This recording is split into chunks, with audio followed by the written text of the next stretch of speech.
Hello అండి. నేను మీకు ఈ వీడియోలో ప్రాబ్లమ్స్‌ని ఎలా సాల్వ్ చేసుకోవాలి, ఒక్కవేళ ప్రాబ్లమ్స్‌ని సాల్వ్ చేసుకోలేకపోతే అంటే ఏ సొల్యూషన్ లేకపోతే దాన్ని ఎలా ఓవర్‌కమ్ చేయాలి, ఓవర్‌కమ్ చేసి ఎలా మూవ్ ఆన్ అవ్వాలి, అలాగే ప్రాబ్లమ్స్‌ని కూడా పాజిటివ్‌గా ఎలా తీసుకోవాలి అనేది నేను మీకు ఈ వీడియోలో చెప్తాను. మీలో చాలామంది ప్రాబ్లమ్స్ రాగానే భయపడిపోతారు. చాలామంది ఏంటి అందరూ భయపడతారు. ఇది కామన్. కానీ కొంతమంది ఏం చేస్తారంటే ప్రాబ్లమ్స్ రాగానే భయపడి హ్యాండ్స్ని గోడకు కొట్టుకుంటారు. కొంతమంది అయితే హ్యాండ్స్ కట్ చేసుకుంటారు. ఇలా మిమ్మల్ని మీరే చాలా హర్ట్ చేసుకుంటారు. మరికొంతమంది అయితే డిప్రెషన్లోకి వెళ్ళిపోయి ప్రాబ్లమ్స్ వల్ల చాలా అంటే చాలా బాధపడతారు. మెయిన్గా అయితే స్టూడెంట్స్ అస్సలు మెచ్యూరిటీ లేని పనులన్నీ చేస్తారు. లైఫ్లో ప్రాబ్లమ్స్ ఉన్నాయి కదా అని చెప్పేసి ఇలాంటివన్నీ చేయాల్సిన అవసరమే లేదు. కొంతమంది అయితే ప్రాబ్లమ్స్ రాగానే దేవుణ్ణి నిందిస్తారు. నీ వల్ల నాకు ఈ ప్రాబ్లమ్స్ వచ్చాయి, అసలు నాకే ఎందుకు ఇలాంటి ప్రాబ్లమ్స్ రావాలి, నాకే ఎందుకు ఇలాంటి ప్రాబ్లమ్స్ వస్తాయని దేవుణ్ణి బ్లేమ్ చేస్తారు. అది అస్సలు కరెక్ట్ కాదు. ప్రాబ్లమ్స్ అనేది ప్రతి ఒక్కరి లైఫ్లోనూ కామన్. ప్రాబ్లమ్స్ లేని లైఫ్ అనేదే ఉండదు. ఒకవేళ అలాంటి లైఫ్ ఉంటే అది లైఫే కాదు. లైఫ్లో ప్రాబ్లమ్స్ ఉన్నాయి కదా అని మనం ఎప్పుడు కూడా దేవుడిని నిందించకూడదు. అలాగే ఎప్పుడు కూడా భయపడకూడదు. లైఫ్లో ప్రాబ్లమ్స్ అనేవి బుక్లో లెసన్స్ లాంటివి. మనం జీవితం అనే పుస్తకంలో ఒక్కో ప్రాబ్లం అనేది ఒక్కో పాఠం లాంటిది.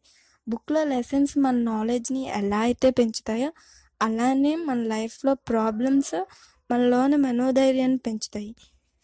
మనం ప్రాబ్లం చూసినప్పుడు చాలా అంటే చాలా భయపడతాం. కానీ అదే ప్రాబ్లమ్ని ఫేస్ చేసి దాన్ని సాల్వ్ చేసి ఆ తర్వాత ఒక్కసారి వెనక్కి చూస్తే ఆ ప్రాబ్లం అనేది మనకి చాలా చిన్నగా అనిపిస్తుంది. ఎంతో ఈజీగా సాల్వ్ అయిపోయినట్లు అనిపిస్తుంది. కానీ మీలో చాలామంది ప్రాబ్లం రాగానే చాలా అంటే చాలా భయపడిపోతారు. దాన్ని ఎలా సాల్వ్ చేయాలని ఆలోచించకుండా సూసైడ్ లాంటివి చేసుకుంటారు. ఇది అస్సలు కరెక్ట్ కాదు. మనకి ప్రాణం అనేది తీసుకోవడం చాలా ఈజీ, సూసైడ్ చేసుకోవడం అనేది చాలా ఈజీ. కానీ అదే ప్రాణం పోయడానికి ఒక మదర్ చాలా అంటే చాలా కష్టపడతారు. ఎవ్రీ మంత్ పీరియడ్స్ పెయిన్ భరించాలి. 9 months కడుపులో మోస్తారు. తర్వాత చావు దగ్గరికి వెళ్ళి మరి మనకి జన్మనిస్తారు. అంత వాల్యుబుల్ అయినా మన ప్రాణాన్ని ఇలా చీప్గా ప్రాబ్లమ్స్ కోసం తీసేసుకోకూడదు.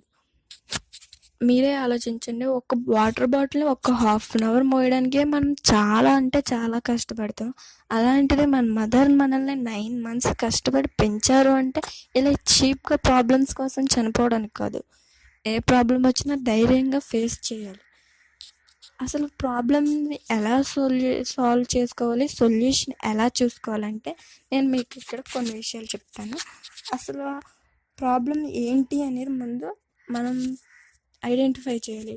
What, how, when, who, where, why. అసలు ప్రాబ్లం ఏంటి అనేది తెలుసుకోవాలి. ఇలా 6 waysలో మనం ప్రాబ్లమ్ సాల్వ్ చేసుకోవచ్చు, సొల్యూషన్ చూసుకోవచ్చు. ఫస్ట్ అయితే ఆ ప్రాబ్లం ఏంటి అనేది చూడాలి. నెక్స్ట్ ఆ ప్రాబ్లం ఎలా వచ్చింది మనకి అనేది చూడాలి. తర్వాత ఆ ప్రాబ్లం అనేది ఎప్పుడు వచ్చింది, ఎవరి వల్ల వచ్చింది, ఎక్కడొచ్చింది, ఎందుకు వచ్చింది. ఇలా 6 waysగా మనం ఒక మైండ్ మ్యాప్లా క్రియేట్ చేసుకుంటే ఏ ప్రాబ్లం అయినా చాలా ఈజీగా సాల్వ్ చేసుకోవచ్చు. అలాగే ప్రాబ్లమ్స్ని కూడా మనం చాలా పాజిటివ్గా తీసుకోవచ్చు. అది ఎలా అంటే ప్రాబ్లం అనేది ఒక సక్సెస్కి ఒక మెట్టు లాంటిది. ఫస్ట్ ఆ ప్రాబ్లమ్ను మనం సొల్యూషన్ చేస్తే నెక్స్ట్ ఆ ప్రాబ్లం అనే విషయంలో మనం సక్సెస్ అవుతాం. అది సక్సెసే కదా. ఫెయిల్యూర్ చూసి ఎవ్వరూ కూడా ఫెయిల్యూర్ని ప్రాబ్లంగా తీసుకుని భయపడి అక్కడితో ఆగిపోకూడదు. ఎందుకంటే సక్సెస్ అయిన ప్రతి ఒక్కరూ ఫెయిల్యూర్ నుంచి వచ్చిన వాళ్ళు.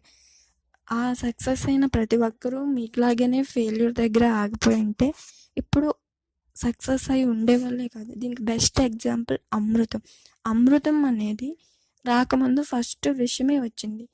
ఆ విషయం దగ్గర ఆగిపోయిందంటే అమృతం అనేది అస్సలు మనకి లభించేదే కాదు. సో ప్లీజ్, ప్రాబ్లమ్స్ ఉన్నాయి కదా అని భయపడి అక్కడే ఆగిపోవడం, సూసైడ్ చేసుకోవడం లాంటివి అస్సలు చేయొద్దు. మీకు ఒకవేళ మీ ప్రాబ్లమ్ని ఇప్పుడు చెప్పాను కదా, ఆ వేలో మీకు సాల్వ్ చేసుకోవడానికి రాలేదు, మీకు అసలు సొల్యూషనే దొరకలేదు, ఓకే వదిలేయండి. అంతేకాని దానికి భయపడి బాధపడి దానికి దూరంగా పారిపోదామని చెప్పేసి సూసైడ్ లాంటివి చేసుకోవద్దు. లైఫ్లో జరిగేది ఎలాగో మార్చలేము, మనమంతా మనం ప్రయత్నం చేసాం, ఇంకా అక్కడితో వదిలేస్తే అది ఎలా జరగాలని ఉంటే అలా జరుగుతుంది. 24 అవర్స్ అనేవి మనకు ప్రాబ్లం ఉందని చెప్పి అక్కడే ఆగిపోవు. అవి మనం హ్యాపీగా ఉన్నా అయిపోతాయి, బాధలో ఉన్నా అయిపోతాయి. సో అవి ఎలాగో అయిపోతాయి కాబట్టి ప్రాబ్లం కూడా వాటితో పాటు అయిపోద్ది. ఆ ప్రాబ్లం వల్ల మీకు మంచి జరిగితే నెక్స్ట్ టైం మీరు ఇంకా డేర్గా ఆ ప్రాబ్లమ్ని ఫేస్ చేయగలరు. ఒకవేళ చెడు జరిగితే అది ఎలా సాల్వ్ చేసుకోవాలి అనేది మీకు ఒక ఐడియా వస్తుంది కాబట్టి నెక్స్ట్ టైం ఆ ప్రాబ్లమే రాకుండా జాగ్రత్త పడతారు. సో ప్లీజ్, ప్రాబ్లమ్ని సాల్వ్ చేయడానికి ట్రై చేయండి, కానీ సూసైడ్ లాంటివి మాత్రం అస్సలు చేయొద్దు. సో ఫైనల్గా ప్రాబ్లమ్స్ అనేవి లైఫ్ అనే పుస్తకంలో కొన్ని లెసన్స్ మాత్రమే, టోటల్ లైఫ్ మొత్తం కాదు. వర్షాకాలం ఎండాకాలం ఎలా అయితే వచ్చి వెళ్ళిపోయి చల్లటి చలికాలం వస్తుందో అలాగే ప్రాబ్లమ్స్ కూడా మన లైఫ్లోకి వస్తాయి, పోతాయి, మంచి రోజులు కూడా వస్తాయి. So please don't be thinking negative, please think in positive way. Problem అనేది సక్సెస్కి ఒక మెట్టు. ప్రాబ్లం వచ్చింది అంటే మీరు సక్సెస్ అయినట్టే, దాన్ని సాల్వ్ చేయడానికి ట్రై చేస్తేనే మీరు ఆ ప్రాబ్లం అనే విషయంలో సక్సెస్ అయినట్టు. సో ఎలాంటి ప్రాబ్లంనైనా పాజిటివ్గా తీసుకోండి, డేర్గా ఫేస్ చేయండి, మీ వల్ల అయినంత వరకు మీరు చేయండి. ఒకవేళ అవ్వకపోతే దాన్ని అలా వదిలేయండి, ఏం జరిగినా యాక్సెప్ట్ చేయండి. ఇదండి ఈరోజు వీడియో. మీకు నా వీడియో నచ్చినట్లయితే లైక్ చేయండి. ఈ వీడియో మీ ఫ్రెండ్స్లో ఎవరికైనా యూజ్ అవుద్ది అనిపిస్తే షేర్ చేయండి. ఒకవేళ వీడియో నచ్చకపోయినా నచ్చినా లేదు ఇలాంటి వీడియోస్ మీకు ఏమైనా కావాలనుకున్నా కామెంట్ చేయండి. వీడియో ఎలా ఉందో కామెంట్ చేయడం మాత్రం మర్చిపోవద్దు. మన ఛానల్ కొత్తగా చూసేవాళ్ళు ఎవరైనా సబ్స్క్రైబ్ చేయండి. Thank you for watching this video.